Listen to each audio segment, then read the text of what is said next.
knows where it might Exactly. go. And I don't think I've ever had the kind of personality like where I'm like, oh, I've done this and now I'm going to achieve this and now I'm going to do this. But that is totally what's happened. Like I'm like setting my goals continuously.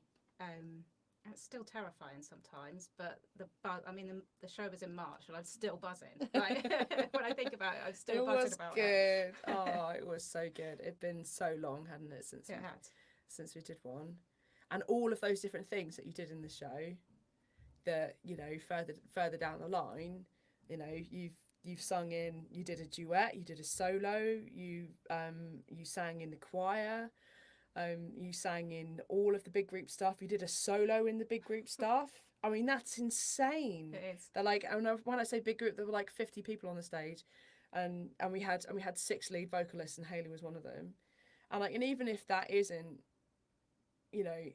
that's where you've grown now to 10 years, 10, 12 years later.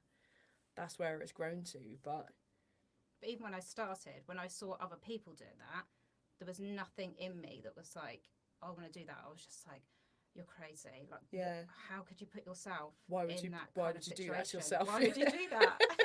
That's nuts. Yeah, and that's absolutely totally valid. And if anybody wants to, anybody who wants to just be able to sing in the car, or loads of people I work with who have come to me in a really high level of distress because they want to be able to sing at weddings or sing happy birthday or sing to their grandchildren without wanting the ground to swallow you up.